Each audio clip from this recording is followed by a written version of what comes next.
Assalamualaikum warahmatullahi wabarakatuh. Perkenalkan, saya Lati Lestari akan mempresentasikan konsep dasar bimbingan dan konseling Islam untuk memenuhi mata kuliah Bimbingan dan Konseling Islam.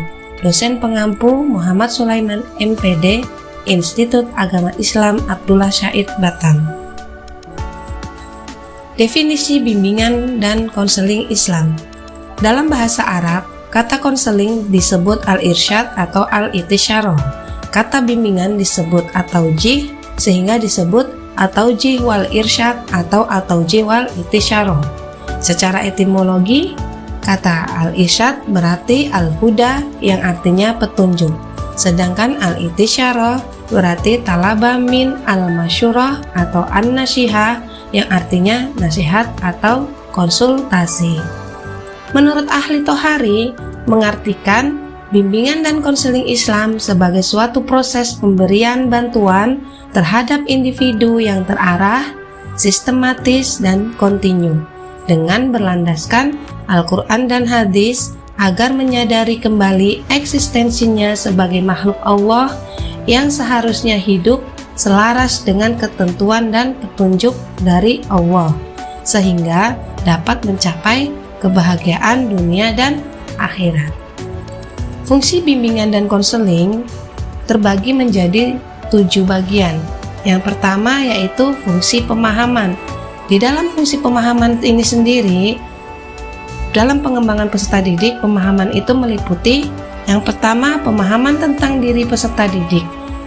Yang kedua, pemahaman tentang lingkungan peserta didik. Dan yang ketiga, pemahaman tentang lingkungan yang lebih luas. Fungsi yang kedua yaitu fungsi pencegahan. Dalam fungsi pencegahan ini, konseling yang akan menghasilkan tercegahnya atau terhindarnya peserta didik dari berbagai permasalahan yang mungkin timbul, yang akan dapat mengganggu, menghambat, ataupun menimbulkan kesulitan dan kerugian-kerugian tertentu dalam proses perkembangannya. Fungsi ketiga yaitu fungsi pengetasan. Fungsi pengetasan, bimbingan dan konseling akan menghasilkan terentaskannya suatu masalah atau teratasinya permasalahan yang dialami oleh peserta didik. Fungsi pemeliharaan dan pengembangan, yaitu fungsi bimbingan dan konseling yang akan menghasilkan terpelihara dan terkembangkannya berbagai potensi positif peserta didik dalam rangka perkembangan dirinya secara mantap dan berkelanjutan. Yang kemudian fungsi penyesuaian, berfungsi membantu individu untuk memperoleh penyesuaian pribadi yang sehat sehingga dapat hidup serasi antara dirinya dengan lingkungannya. Fungsi selanjutnya yaitu fungsi adaptasi.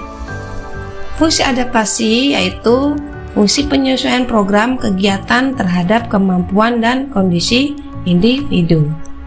Fungsi selanjutnya, fungsi penyaluran. Dalam perspektif Islam, maka agama Islam sebagai pedoman hidup memberikan ajaran, prinsip, dan hukum dalam menuntun perilaku umat Islam sehingga sesuai dengan fitrah manusia dan keinginan Allah SWT.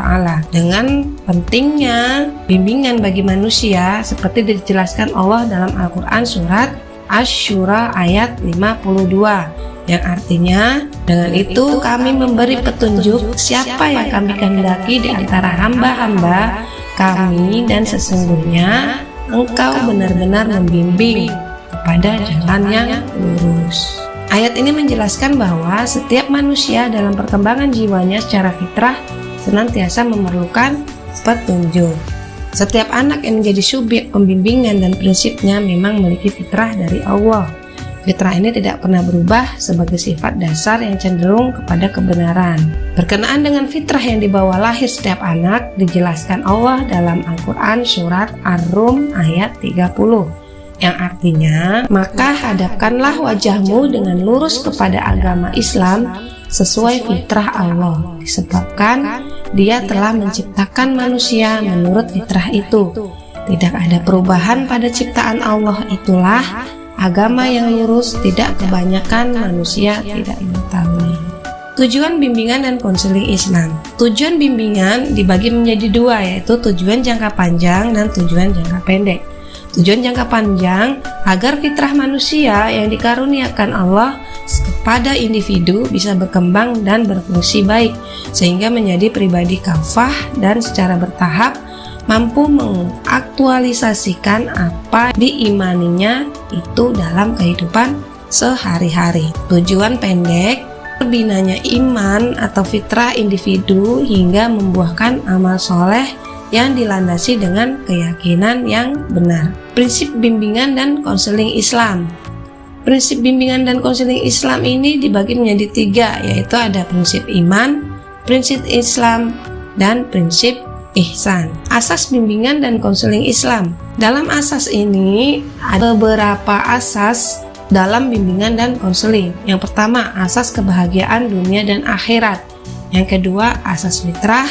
Yang ketiga, asas lillahi ta'ala atau keikhlasan. Yang keempat, asas bimbingan seumur hidup. Yang kelima, asas kesatuan jasmani dan rohani. Keenam, asas kemajuan individu.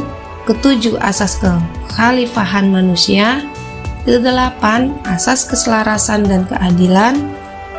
Kesembilan, asas pembinaan akhlakul karimah. Kesepuluh, asas kasih sayang. Kesebelas, asas keahlian. 12, asas musyawarah. 13, asas sosialisasi manusia. Ke-14, asas saling menghargai dan menghormati. Dalam bidang bimbingan dan konseling Islam itu terbagi menjadi 4, yaitu ada bidang pribadi, bidang sosial, bidang belajar, dan bidang karir. Baik, demikian presentasi dari saya.